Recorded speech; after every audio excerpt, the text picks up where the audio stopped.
The stars in this galaxy were wrong. That was the first thing Kal-El registered as consciousness clawed its way back through the static of dimensional trauma. Not pain, not disorientation, but the quiet, fundamental wrongness of a sky that didn't belong to any universe he had ever touched. He had passed through dimensional corridors before, had stood at the edge of universes collapsing like dying lungs, had felt the specific texture of reality thinning beneath his boots. But this was different. This was not a universe fraying at its edges. This was a universe fully, anciently alive, and it had no idea what he was. He hung in the void 30,000 kilometers above a rust-colored planet that his vision told him was inhabited, industrialized, scarred.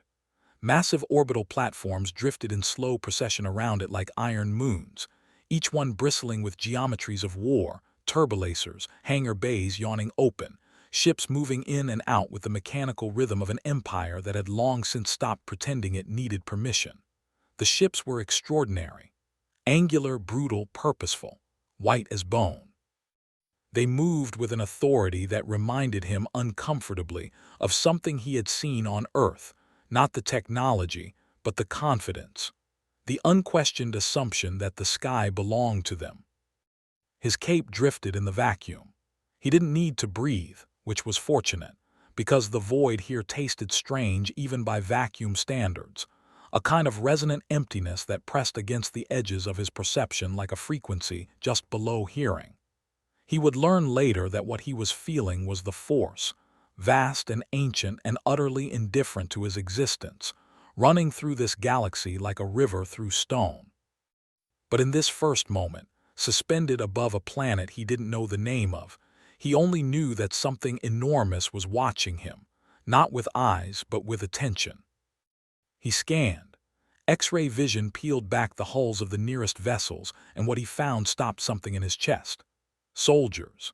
Thousands of them, identical in their white armor, moving through corridors with the blank efficiency of men who had surrendered individuality so completely that they had become furniture. Officers in gray uniforms gesturing at holographic displays. And in the lower decks, in cages bolted to the walls of a hangar on the largest of the orbital platforms, people. Humanoid, non-human, species he had never catalogued, gaunt, chained, their biosigns ragged with malnutrition and long despair. Not prisoners of war, something older and uglier than that. Slaves. The word landed in him like a stone dropped into still water, and the rings spread outward until they touched every edge of who he was. He moved. The hull of the Imperial Star Destroyer Inexorable did not so much buckle as decide. In the half-second it took Superman to pass through it at a velocity its architects had never imagined needing to account for. That resistance was a theoretical concept. Alarms ignited across 6 decks. The soldiers in the hangar corridor spun, raised weapons and opened fire, and the blaster bolts that struck him flared against his chest like camera flashes, bright and meaningless and almost gentle.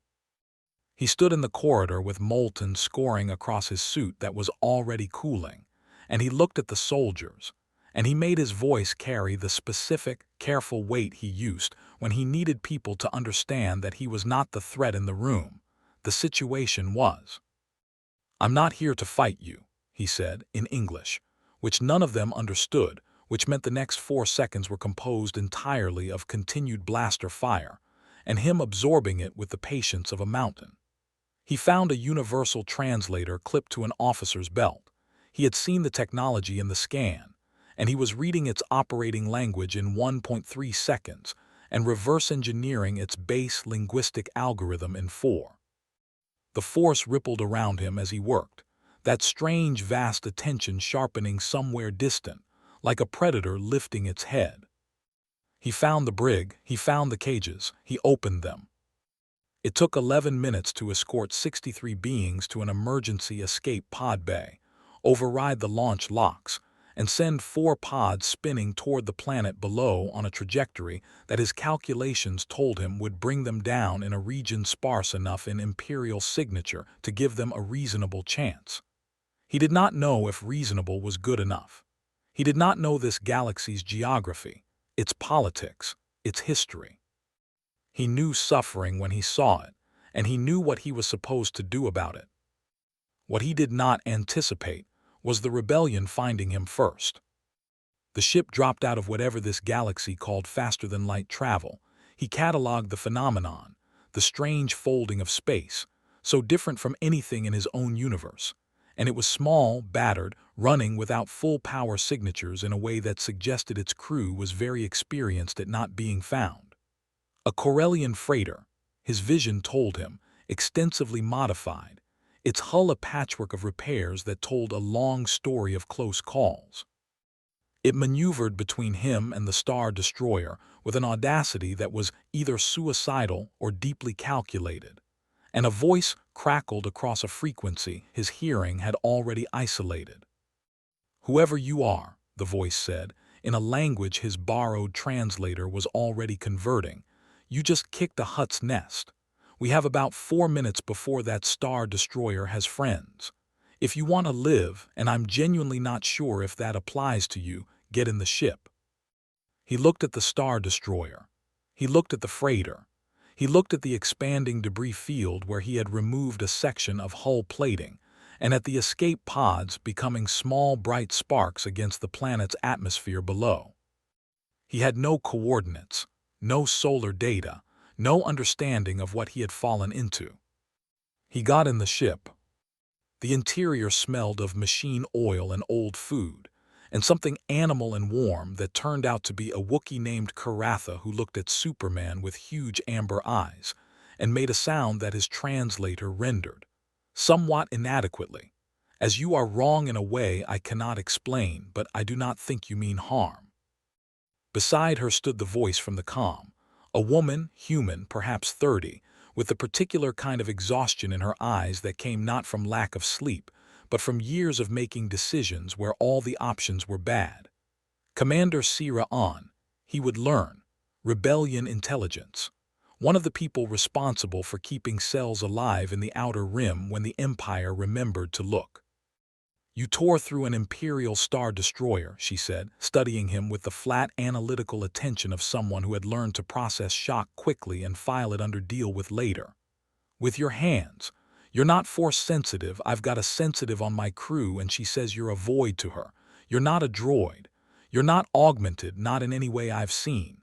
She paused. "What are you?" "Someone who ended up somewhere he didn't plan to be," he said, "and someone who doesn't leave people in cages." She looked at him for a long moment.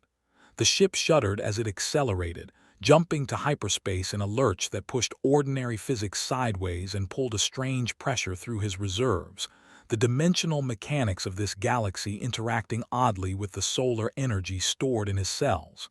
Not painful, but noticeable, a reminder. "There are a lot of cages in this galaxy," Sira said quietly. "Billions of them. Some of them are actual cages. Most of them are just the Empire." She crossed her arms. "You willing to do something about that, or was today a one-time thing?" And somewhere across the galaxy, in the pressurized silence of a Star Destroyer bridge that made the inexorable look provincial, a black-armored figure standing before a holographic replay of the hangar breach watched a man walk through a hull as though it were paper, watched blaster fire scatter off him like rain, watched him move with the certainty of someone who had never, in his life, been given a real reason to doubt that right action was possible. The breathing that filled the bridge was the only sound for a long moment. Then Darth Vader said, "Find him." The rebellion's safe house was a wound in the earth, carved into the subsurface rock of a moon so geologically unstable that Imperial sensors wrote it off as uninhabitable. The base was a cathedral of pragmatism, every surface repurposed, every cable rerouted 3 times over, every room serving 2 functions because there wasn't enough space for the luxury of singularity. Superman walked through it, and his vision cataloged it automatically. 412 people, roughly a third of them injured in ways that suggested recent combat, medical supplies at approximately 18% of what the patient load required. A command center running on generators that had been designed for something half this size. Children in one of the back corridors, sitting in a tight group, while a protocol droid led them through what appeared to be an arithmetic lesson. A young Twi'lek girl, perhaps 8 years old, watching Superman pass with eyes that had seen enough to make her cautious, but not enough to make her cold. He filed all of it. He did what he always did when he entered a place that was trying to survive. He looked for what it needed, and he began calculating how he could provide it. What he found instead was a room full of people who wanted to argue about him. The War Council of Rebel Cell Orec-9 met in a space barely large enough to hold a table, and the combined body heat of 7 people. Commander Sira An stood at the head of it with the particular posture of someone managing a meeting she expected to go badly. Beside her sat a Mon Calamari admiral named Rhett, who had the careful, unreadable quality of a man who had survived 3 imperial purges by being slower to speak than everyone around him. A Zabrak general named Voss, who had the scarring of someone who had learned his lessons in environments that didn't grade on a curve. 2 human officers whose names Superman gathered quickly. A Bothan intelligence coordinator who watched him with professional suspicion. And at the far end of the table, half in shadow, a young woman who sat completely still in the specific way of someone whose stillness was not calm but containment. She was the Force-sensitive Sira had mentioned. Superman had been aware of her since boarding the ship, not because he could feel the Force, but because she was aware of him in a way that the others weren't. Not threat assessment, something more fundamental. She was looking at the space he occupied the way you looked at a word in a language you almost spoke, trying to find the root. "Let's be direct," Voss said, before Sira could establish the meeting's tone. "We don't know what you are. We don't know where you came from. We know what you did to that Star Destroyer, which means we know what the Empire is going to throw at us for being associated with you. So the question isn't whether you're powerful. The question is whether you're useful, and whether being useful to us makes you a liability."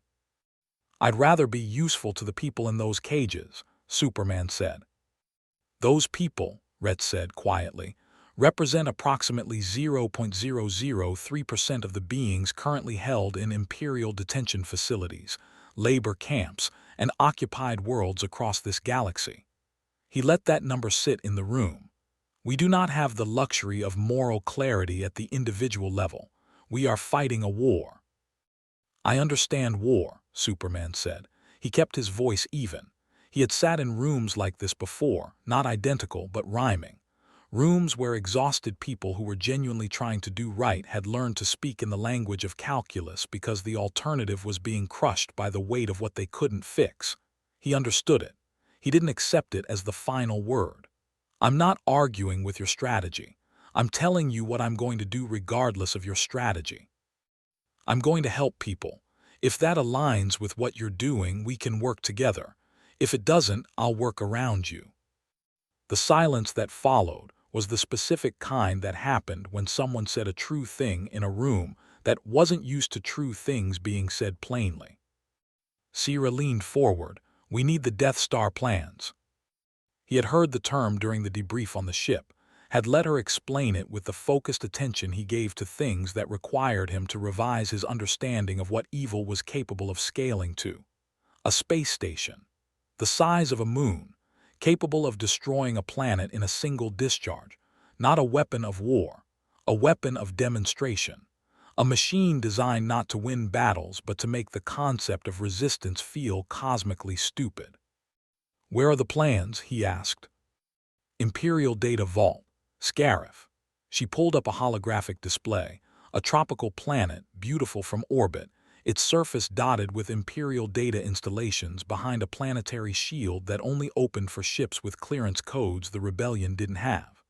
"We've been planning an assault for 3 months. We have the personnel. We have the ships. What we don't have is any realistic expectation of surviving long enough to transmit the data before the garrison overwhelms us." She looked at him steadily. "You could change that math." He studied the hologram. He could see, immediately, what she was proposing, using him as a battering ram, a distraction, a force of nature to absorb Imperial attention while rebel operatives did the precision work inside. It was tactically sound. It also meant walking into the center of the Empire's most fortified data installation and trusting that his reserves would hold against whatever they sent at him. The reserves were already a concern he hadn't shared. There was no yellow sun in this system. The star here burned in a spectrum his cells could process, but inefficiently, like running on a fuel that was 80% filler. He was operating on what he had stored, and that reservoir, vast as it was not infinite. He had made no external indication of this. He was not ready to explain his vulnerabilities to people he had known for 6 hours, regardless of how earnestly they needed his help. "I'll think about Scarif," he said. "Before that, your medical bay is at critical shortage. Your generators are overloaded. 3 of your wounded will develop sepsis within 48 hours without intervention." He looked at the Bothan intelligence coordinator. "You have a contact in the Nar Shaddaa medical black market. I read the supply manifest on the wall outside." The contact code is written on the back of the manifest in a cipher that took me about 4 seconds. "Your cipher is good, I want to be clear. I'm just faster than it was designed for. Reach out. I'll retrieve the supplies." The Bothan stared at him. "You read," he started. 4 seconds, Superman confirmed. "I'm not trying to embarrass anyone. I'm trying to make sure your people don't die from infected wounds while we argue about the Death Star." He was back in 11 hours. He had traveled to Nar Shaddaa, a moon of such layered, vertical, neon-drenched corruption that it reminded him of Gotham if Gotham had been given several centuries and an intergalactic black market to fully express itself.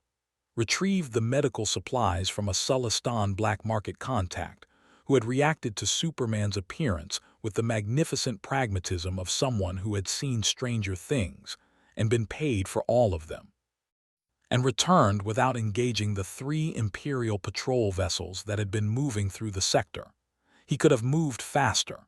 He chose a route that kept him away from populated shipping lanes, away from anything that would create a trail back to the base. When he landed, the young Force-sensitive woman was waiting for him outside the hangar. She had dark eyes and the kind of quiet that came from discipline rather than emptiness. Her name was Lyrian. She was 19. She had survived Order 66 as an infant because her master had died holding a door shut, and she had spent 14 years learning to use the Force in secret, in isolation, by feel and instinct and the occasional scorched ceiling. She looked at him for a moment, then said, "The Force doesn't know what to do with you." "That makes 2 of us," he said. "It's not confused," she clarified. "It knows you're here. It just doesn't have a category for you. You're not light side. You're not dark side. You're not neutral. You're something from outside the grammar entirely." She tilted her head. "That terrifies Vader. I felt it from here when he reviewed the footage from the Inexorable. Something in him recognized that you operate by rules he can't bend." Superman set the medical supplies down and looked at her carefully. "You can feel Vader from here." "He's not subtle," she said simply. "He's coming, not today, but soon, and he's not coming to negotiate." In the command center behind them, Sira An was already updating the threat assessment board, moving Vader's designation from probable to confirmed with the mechanical efficiency of someone adding another weight to a scale that was already tipped. The Death Star hung in the strategic hologram above the table like a judgment.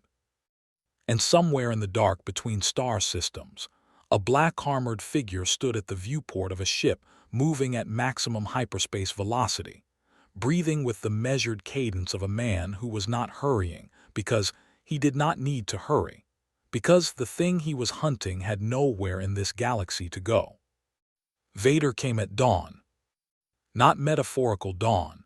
The moon had no meaningful day cycle, its parent planet blocking and releasing the system's pale star in irregular intervals that the base had learned to ignore. But there was a moment, approximately 16 hours after Superman returned from Nar Shaddaa, when the base's perimeter sensors lit up in a cascade that started at the outer atmospheric boundary and worked its way inward with the systematic patience of something that was not rushing, because it had already won the approach and was now simply completing the geometry. 4 Imperial shuttles. 1 Executor-class command ship holding position in low orbit with the quiet confidence of a fist held open. And 1 life sign descending in the lead shuttle that Lyrian felt before the sensors did, her eyes closing briefly in the common room where she had been meditating, her breath stopping for exactly 1 second. "He's in the lead shuttle," she said, to the empty room, and then to Superman, who was standing in the doorway having already read the sensor cascade through 3 walls. "He came himself. No ground troops on the shuttles." "He wants to see me without an audience," Superman said. "He wants to see if you're something he can turn," Lyrian corrected. "Vader doesn't come personally for things he intends to simply destroy." The evacuation of the base took 9 minutes. Superman had spent part of the previous day quietly reinforcing the tunnel network's structural weak points, rerouting 3 of the generator feeds to give the eastern exits more power, and identifying the 2 most defensible choke points in the event that an orderly evacuation became something less orderly. He had not announced any of this. He had simply done it, the way he always did, assessing a place's vulnerabilities and closing them without making the people who lived there feel surveilled. Sierra had noticed. She was too good at her job not to. She had said nothing, which he respected. Now 400 people moved through tunnels towards secondary transports while Superman walked the other direction, upward, through the primary hangar, and out onto the moon's fractured surface, where the shuttle was landing in a cloud of volcanic dust, its landing ramp descending with hydraulic precision into the gray morning. He stood there and waited. Darth Vader walked down the ramp, and the first thing Superman registered was the breathing. He had prepared himself intellectually for the reality of Vader, had listened to Sierra's briefing, had read the fear in the faces of everyone in the base when his name came up, had heard Lyrian's description of the force presence that preceded him like a pressure front. But the breathing was something else. It was not mechanical in the way that felt cold or distant. It was mechanical in the way that felt deliberate, a man contained inside a system of survival that he wore like a declaration. Every breath was a choice. Every step on the ramp carried the weight of someone who had remade himself so completely that the original architecture survived only as rumor. He stopped 20 meters from Superman, and they looked at each other across a distance that felt much longer than its physics. "You destroyed an Imperial installation," Vader said. His voice was the darkness inside the breathing, resonant and flat, and carrying the specific register of someone who had not needed to raise it in years. "You liberated Imperial property. You are operating in Imperial space without sanction." A pause. "And yet you are still alive. That distinction belongs to a very small category of beings in this galaxy." "I wasn't trying to join a category," Superman said. "I was trying to stop something wrong." "Wrong," Vader repeated, and there was something in the repetition that wasn't mockery. It was more like a man hearing a word in a language he once spoke and finding that he remembered the sound but not the weight. "You arrived in this galaxy, and within hours decided that you understood it well enough to determine what was wrong." "I didn't need to understand the galaxy to understand what a cage is." The silence between them was not empty. Superman could feel, not through any supernatural sense, but through the acuity of perception that had spent decades reading people at the speed of crisis, that Vader was doing something during that silence. Assessing. Not tactically, or not only tactically. There was something more personal in the quality of his attention. Something that reminded Superman, uncomfortably, of a man looking at a mirror that showed him something he'd stopped believing was possible. "I have reviewed the footage from the inexorable 41 times," Vader said. "Your power has no force signature. Your biology does not conform to any species in Imperial records. You absorb direct blaster fire at close range without deflection, without preparation. You moved through reinforced durasteel as though it were atmosphere." Another pause. "And you used that power to free 63 beings that the Empire valued at roughly 11,000 credits total. Does the amount matter?" "To you, clearly not." Vader took 3 steps forward, The dust around his boots moved wrong, not from the wind, from something else, the force pressing outward from him in the unconscious way of a man whose power was so integrated into his body that he exerted it the way others exerted posture. The emperor will want you. He collects power the way other men collect territory. When he learns what you are, and he will send something worse than me. Then I'll deal with that when it comes. You misunderstand me. Vader stopped 10 meters away. I am not warning you out of courtesy. I am telling you what is coming because I want to understand your response to it. A being of your capability choosing to spend it on 63 slaves. What is the governing principle? What is the philosophy that produces that choice? Superman looked at him for a long moment. Behind the mask, behind the armor, behind the breathing, he was doing what he always did, looking for the person. Not the symbol, not the weapon, not the hand of the empire. The person. And what his instincts returned to him was complicated in ways he hadn't expected. There was genuine darkness in Vader. Not performed darkness, not strategic darkness, but the specific variety that came from a man who had made a catastrophic choice, and then organized his entire identity around the proposition that the choice was irreversible.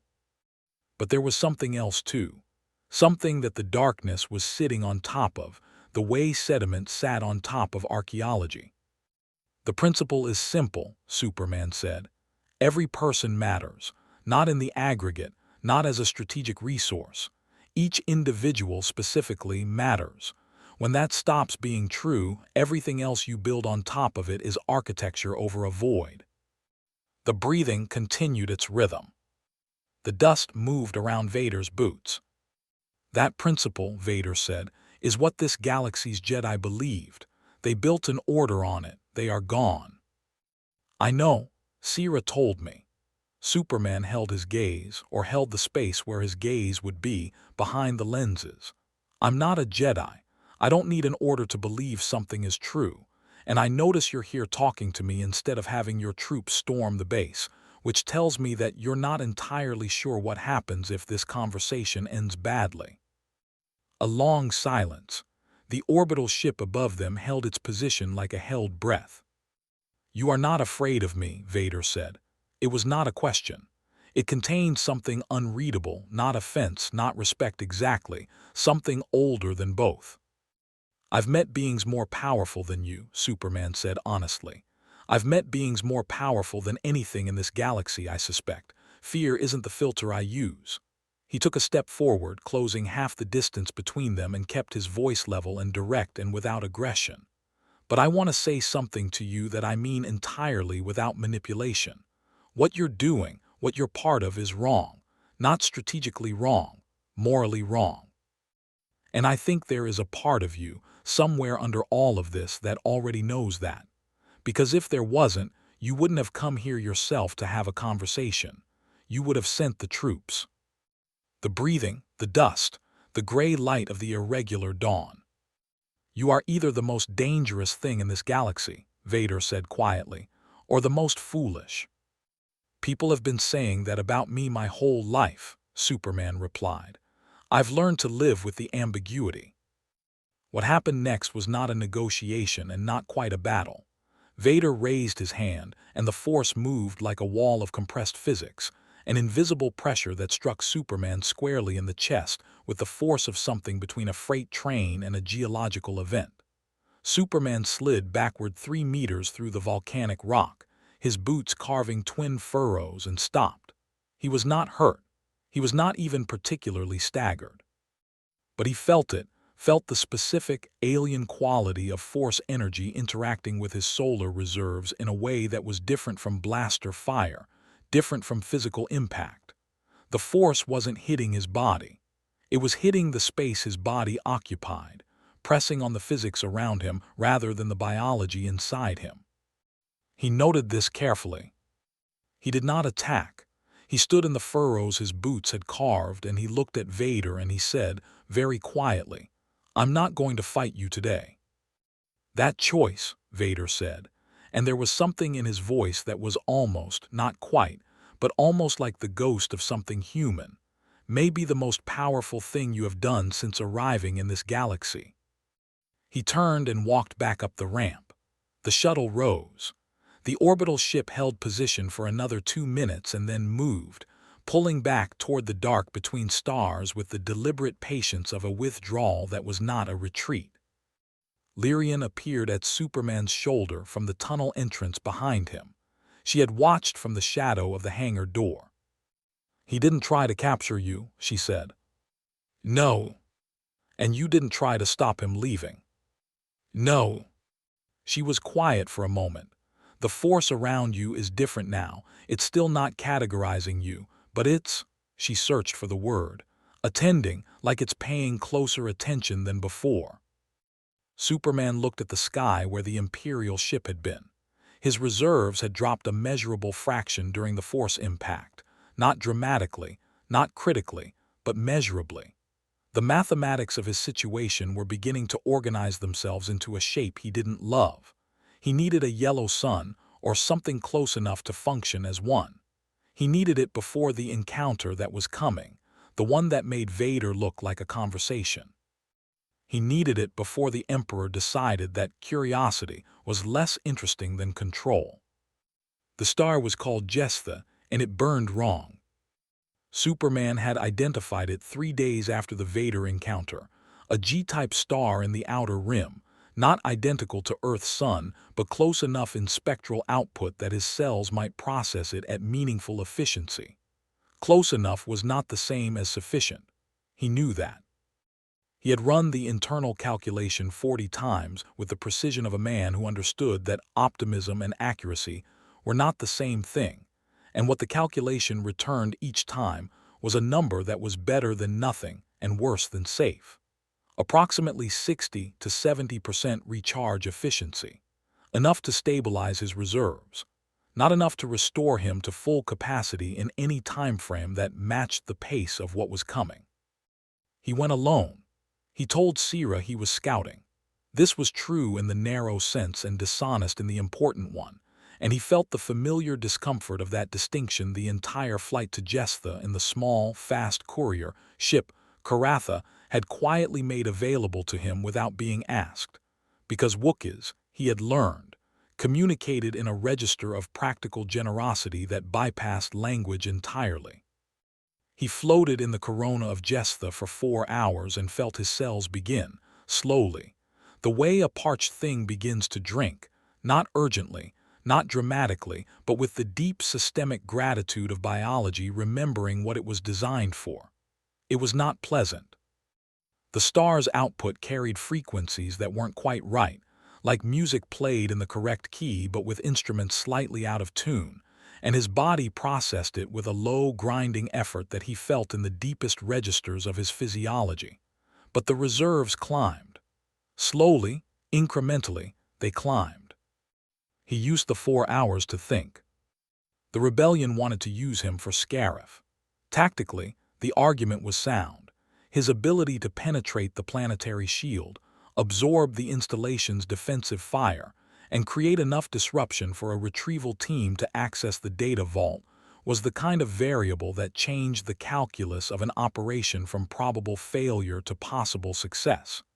He understood this. He also understood, with the clarity that came from decades of navigating the difference between being useful and being used, that there was a version of this where the rebellion's desperation turned him into something he refused to be, a weapon deployed by a cause rather than a person acting from conscience. The distinction mattered. It had always mattered.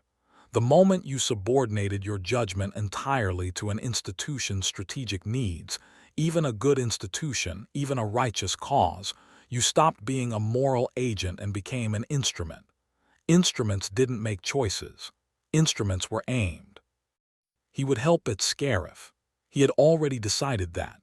But he would help on his terms for his reasons, and the rebellion's operational plan would accommodate that reality or it would not have his participation. What he had not decided, what was turning in him with the slow, uncomfortable motion of something that refused to resolve, was Vader. The conversation on the moon's surface had lodged itself in him like a fragment, Not because Vader had said anything revelatory. Not because he had shown remorse or signaled redemption or done anything that warranted the hope Superman could feel, against his better strategic judgment, beginning to organize itself around the man inside the armor. It was something more oblique than that. It was the 41 viewings of the inexorable footage. It was the choice to come personally. It was the specific quality of silence that had followed when Superman said, "Every person matters." Not the silence of a man dismissing an idea, but the silence of a man encountering an idea he had once known and finding that the encounter hurt. Lyrian had confirmed it without knowing she was confirming it. The force around you is different now. The force was attending. Superman didn't fully understand what that meant in the grammar of this galaxy's metaphysics, but he understood its shape. Something vast and ancient was watching a man who operated outside its categories and finding the situation interesting in a way that felt significant. He returned to the base with 68% reserves and the specific, settled feeling of a decision made. The decision lasted approximately 4 hours before Sierra destroyed it. She was waiting in the command center with Voss and Rhett and the Bothan intelligence coordinator, and the holographic display had been replaced with something new, a transmission, fragmented, reconstructed from pieces by the base's slicers over 6 hours of painstaking work. Imperial internal communication, high encryption, routed through 3 relay stations to obscure its origin. The slicers had been good enough to follow the routing back 2 of the 3 hops. They hadn't needed the third, because the content of the message was specific enough. "The Emperor knows about you," Sierra said. She did not pace. She stood with both hands flat on the table and looked at him with the expression of someone delivering a diagnosis. Not speculation, not rumor. He issued a direct command 6 hours ago to every sector command in the Outer Rim. You are to be captured alive if possible, destroyed if not, and the priority classification is Omega-1. She paused. In 11 years of fighting this war, I have seen Omega-1 issued twice. Once for a Jedi Master who survived Order 66, once for a superweapon prototype that could collapse hyperspace lanes. She looked at him steadily. "He's classifying you with superweapons." "Smart," Superman said. "It gets worse." She activated a secondary display. "He's not sending Vader." The image that assembled itself from the fragmentary transmission data was not a person. It was a file, a designation, a code name, a list of attributed incidents that Sierra walked him through with the flat efficiency of someone who had already processed her own reaction and moved past it into operational mode. An Imperial assassin. Not Inquisitor class, not the force-wielding hunters the Empire used for Jedi survivors. Something different. A being of unknown species, referred to in Imperial records only as the emissary, who had operated for the Emperor for approximately 8 years, and whose attributed body of work included the elimination of 3 rebel cells, 2 alien resistance movements, the assassination of a Mon Calamari admiral who had been planning to defect with 2 star destroyers, and the destabilization of an entire planetary government through means that Imperial records described only as unconventional leverage. "What does unconventional leverage mean?" Superman asked. "We don't know," the Bothan said. "We've never had a source who survived long enough to tell us." Superman studied the file. "How long before the emissary arrives?" "Estimated 72 hours. Maybe less if they're already in the Outer Rim." Sierra straightened. "We need to move the base. We need to move it now, and we need to do Scarif before the emissary has a fixed location for you, because once you're moving and the Death Star plans are in rebel hands, your strategic value changes and the Emperor's calculus changes with it." "You want to use the emissary's pursuit as a clock," Superman said. "I want to use every advantage we have, in the order we have it, before the window closes." Her voice was level, but underneath the levelness was something that he recognized, the specific exhaustion of a person who had been making impossible decisions for so long that the weight had become structural, load-bearing, part of how she held herself upright. "I know what I'm asking. I know what using you as a forward assault element means for you personally. I know that you didn't come to this galaxy to fight our war." "No," he agreed, "I didn't." The silence stretched. Voss watched him with the measuring attention of a soldier assessing a variable. Rhett watched him with the deeper patience of an admiral who had learned that the most important moments in strategy were the ones where nothing appeared to be happening. "I'll do Scarif," Superman said, "but I need something from you first." Sierra waited. "Vader," he said, "I need access to whatever intelligence you have on him, not tactical, personal, his history before the armor, who he was." The room shifted. It was subtle, a slight recalibration of posture, a fractional cooling in Voss's expression, a careful blankness that descended over Sierra's face like a shudder. "Why?" Voss asked, and the single word carried a full paragraph of suspicion. "Because I think he's reachable," Superman said. "And because if I'm right, he's the most significant variable in this galaxy. Not the Death Star. Not the Emperor. Him. A man with that kind of power on the right side of this." He didn't finish the sentence because the end of it was obvious, and he could see from their faces that obvious was exactly the problem. "People have thought that before," Sierra said quietly. "People have died thinking that." "I know," he held her gaze, "I'm not people." It was not arrogance. She could hear that it wasn't arrogance. It was the particular register of a man making an accurate statement about his own nature with neither pride nor apology, the way you stated a fact about physics. She processed this for a long moment. Then she pulled up the file. His name had been Anakin Skywalker. He had been a slave. He had been discovered by a Jedi master on a desert planet and brought into an order that had handed him the galaxy's highest expectations and the galaxy's worst support structure for carrying them. He had been a hero of the Clone Wars, a general, a legend, a man whose power in the Force had been described by the Jedi who trained him as without precedent in 1,000 years. He had lost his mother to violence and his wife to fear, and his faith to a man who had spent a decade engineering every loss precisely to bring him to his knees at the exact moment when a hand could be extended and a new identity offered. Superman read the file in 4 minutes and sat with it for considerably longer. The slave who became a general who became a weapon. The man who had been told his entire life that his power made him exceptional, without being taught that exceptional did not mean exempt from the ordinary human need for genuine love, genuine community, genuine belonging that didn't come with conditions attached to it. The man who had burned everything because he had been made to believe it was the only way to save the one thing he refused to lose, and who had then lost it anyway, immediately, as a direct consequence of the burning, and had spent the years since living inside that specific, annihilating irony encased in black armor that kept him alive by making sure he never forgot it. This was the dark decision that had been forming in Superman since the moon's surface. He could feel it now, fully assembled, and he did not love its shape, but he recognized its necessity.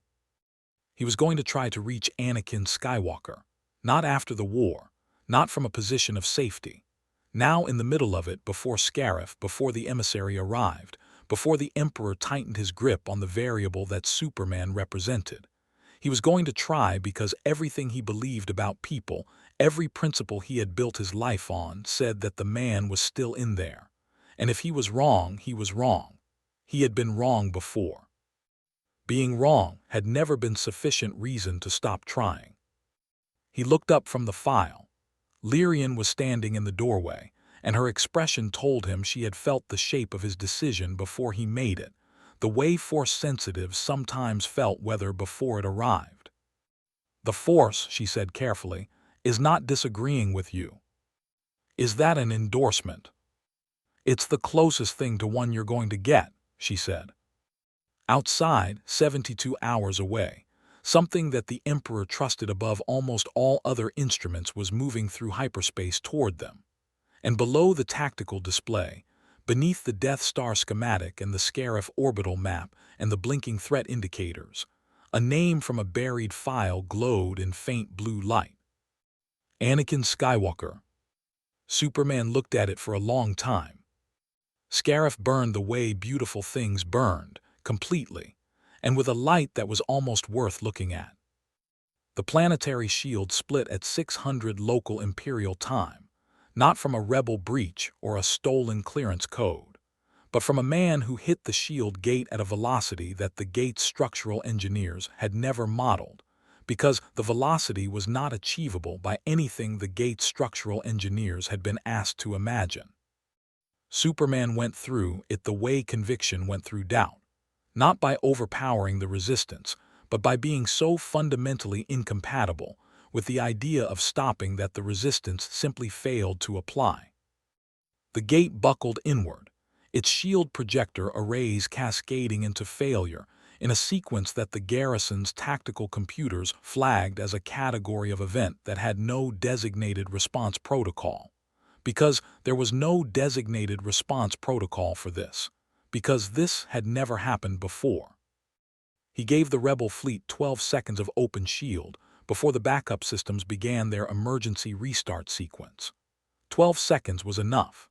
The ships came through in a formation that Rhett had designed with the brutal geometric efficiency of a man who understood that elegance was a luxury and survival was the requirement.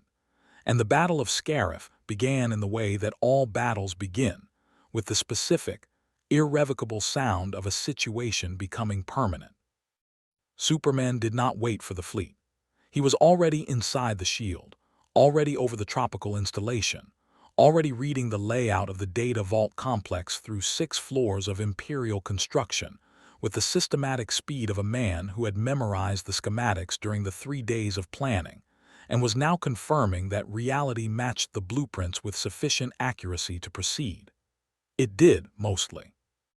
The garrison was larger than intelligence had estimated, 40% larger, which Sierra had flagged as a possible discrepancy, and Voss had flagged as an acceptable operational risk, and Superman had flagged internally as a number he would need to account for personally, because the rebel ground team couldn't absorb that kind of differential.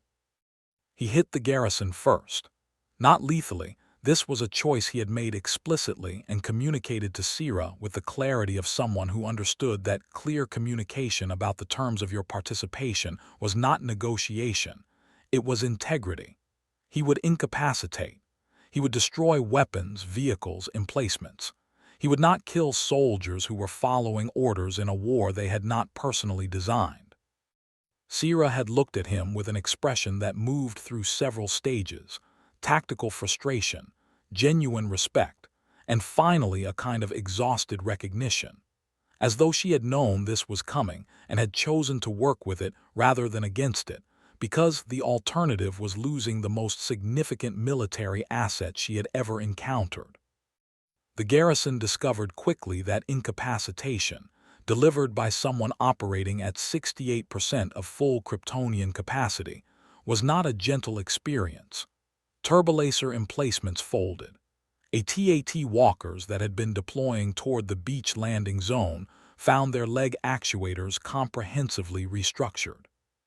The garrison commander, a methodical Imperial colonel named Dresch, watched his tactical display depopulate with the specific expression of a man whose professional self-conception was undergoing rapid and unwelcome revision, and issued a fleet distress call that Superman had anticipated and could not prevent, because preventing it would have required destroying the communications array, and destroying the communications array would have required him to be in 2 places at once.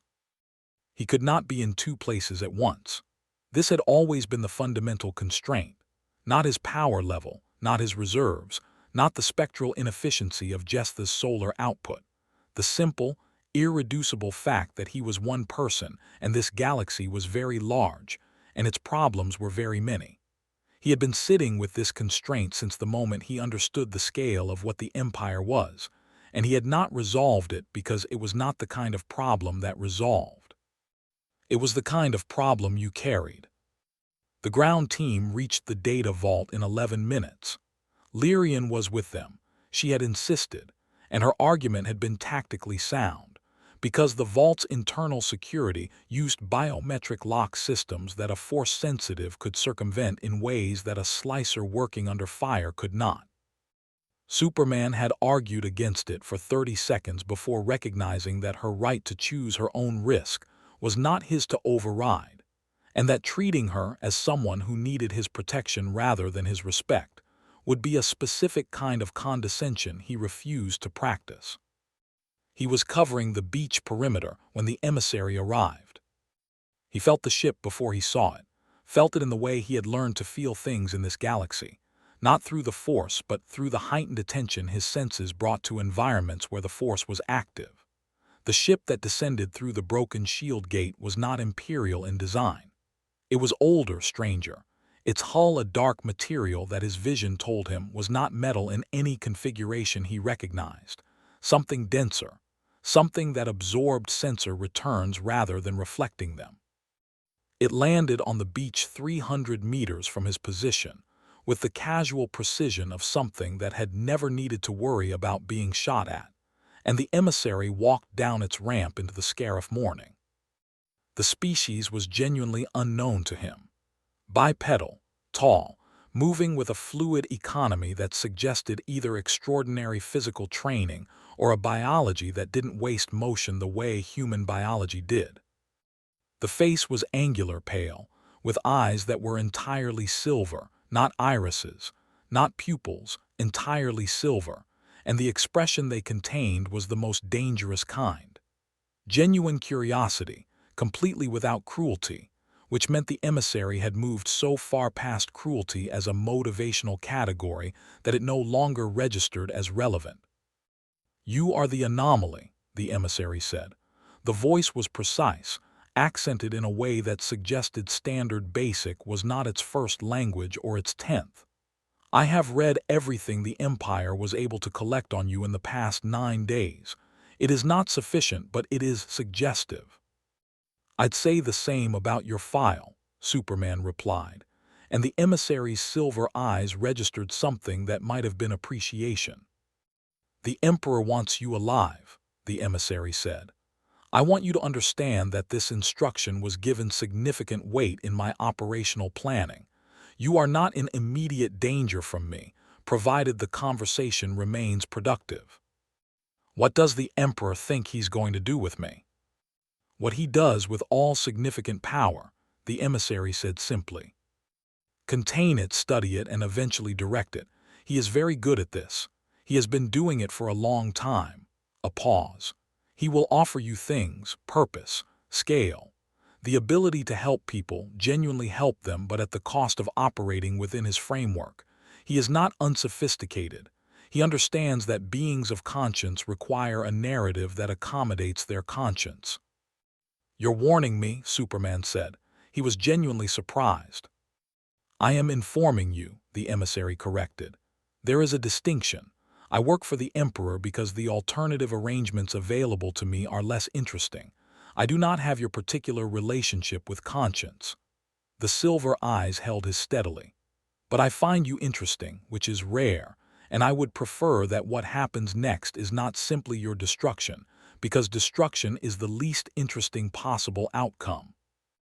Behind Superman, across the beach, the sounds of the ground battle were shifting, the specific acoustic change that happened when a defensive line began to consolidate rather than advance, which meant the Data Vault team was still inside, which meant more time was needed. He needed to keep the emissary occupied.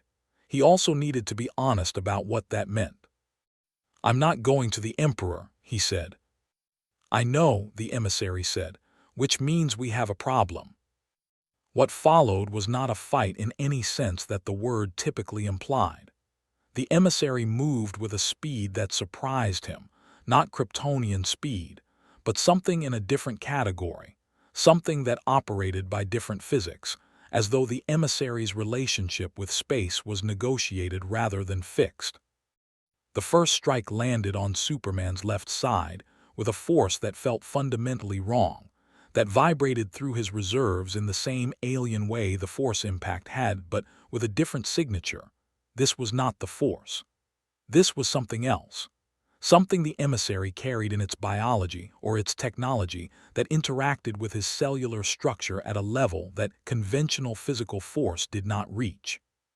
He staggered, genuinely staggered, for the first time since arriving in this galaxy, and the ground team on the beach stopped moving for a half-second because they had not seen him stagger, and the sight of it recalibrated something in their understanding of the situation.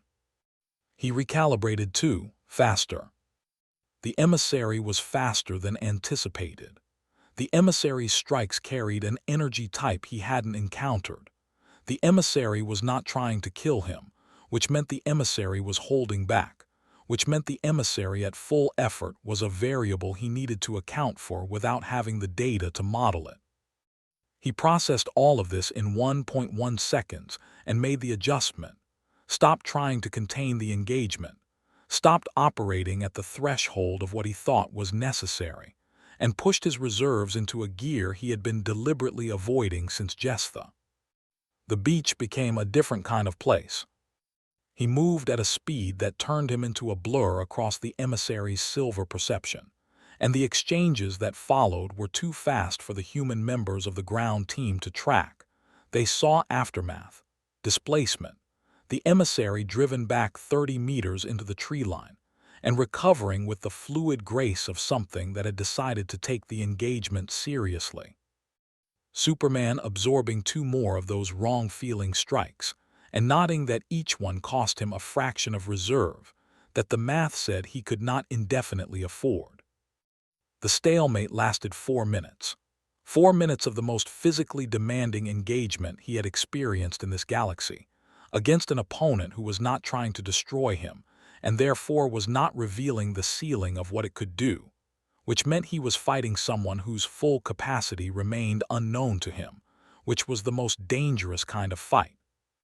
The transmission burst from the data vault broke the engagement, not because it ended anything, but because it changed everything.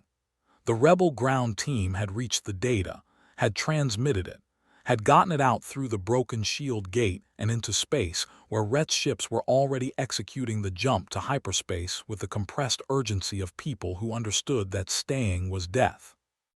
The plans were out.